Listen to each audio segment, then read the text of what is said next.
Yes, it's an S tier, purely because of the kind of like the top-heavy aspect of the entries or the entrance coming in. So I mean, it's cool, man. I mean, seeing MDVA get yet another PGR event, high-tier PGR event.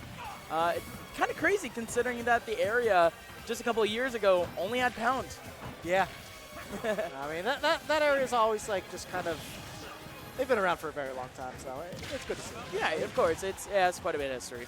Speaking of history, these two have been going at it for quite a long time, and now we're seeing a different iteration of the battle. We're seeing Goblin on the Chrom, character that he fully committed to yesterday, and recently has been talking about changing from Chrom or from Roy to Chrom. So it's quite interesting to see that. There are a few differences between each character for absolute sure. Chrom can be a little bit more consistent in a way, but I don't know what's in the mindset of Goblin. But all I know is that he already has a result from it. He went pretty deep in the bracket, soloing Chrom the entire night, only pulling out Roy for a single game yesterday. Oh, wow. But DiZ, he's been a hybrid for this entire season. He's been Piranha Plant and DDD. Yeah. It seems like he's succeeding at the moment with the Piranha Plant. Oh, yeah, no, of course. Like, one of the things about at least deciding to go Chrom for this matchup is it honestly makes it a lot easier to ledge trap him compared to Roy, just because, like, Roy, I feel just a little bit more mix-up and variety with his movement in there, where Chrom not really as much. Like, it's just because he can't move with that up B, it's so straightforward of how to edge guard him. The other thing, too, is, like, with Piranha Plant, you could actually just F-smash it to see he armors it with his head, and then so we'll take care of him. Ooh. There you go. Goblin not giving DiZ much space to work with. He's trying to, set up Spike Ball, maybe set up that Cloud, but other than that, Goblin, he's just all up in this biz, man. That down B, he knows the distance of it. He's always gonna run away from it. Doesn't want to challenge it, knowing the armor. So, I mean, Goblin, he knows this matchup like the back of his hand at this point. He faces DiZ a lot, man, a lot.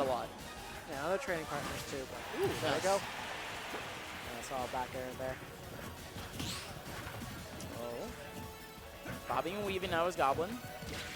Yeah, that's an automatic Punisher. F-tilt is not safe on shield, especially if you're fighting a good display. So much damage on that up B. It just looks brutal too, man. Just the animation itself. Flying over to mid stage is DiZ. Gonna catch a tilt. Nice spot dodge from Goblin. He's gonna keep on going. Chasing him with that down tilt. Couple of F tilts. Back throw. Definitely one of the issues that I'm seeing coming from. That's not gonna work. What? Yeah, Oh, I mean, Chrom aside, Goblin has been kind of adapting that into his play now. Now that he's actually fully integrating himself into Chrom, he's gonna have to insert Chromicide into his playbook, man. So I really don't like the way that he was playing that matchup towards the end. Pretty much he was just trying to play Piranha Plant as a pure brawler. The thing is, like, you have all the time to like start going for any type of setup that you want.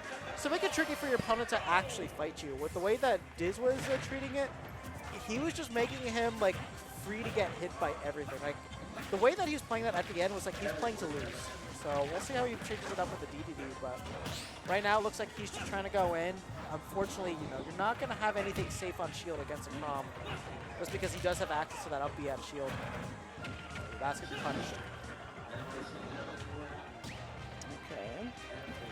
Kind of going for more of a suck and cuck option, it seems. Not going to do much, though. Goblin, just a couple of inputs. That's just going to be it. Chrom, I mean, Chrom is like Roy in a sense that he has quite a few kill options using very few inputs, man. Yeah. I mean, just these Fire Emblem characters in general have that, characteristic to them. Oh, is he gonna? Yeah, oh, okay. he tried it. He has to go a little bit deeper for that, though. Yeah, no, I think he has to physically go off stage himself. Right. If he wants to take it. I mean, it definitely was some damage, but Goblin, he wants to kill off of that. He's gonna keep on going back here. Going for another suck option. DiZ just going for a hard reads at this point. Oh, you kind of do hate to see that, man. Nah, I mean, at this moment, where the places that he's going for, it's actually completely safe because, like, after the F smash hits, it actually has, like, almost no end lag to it. So if anything, you could be using it more as a bait. Oh, okay, okay. Yeah, Okay, I just realized that. Yeah. I don't exactly watch too much DDD at Yeah. all, nor That's do I right. have much experience. So you're right, all right. You learn new things every day.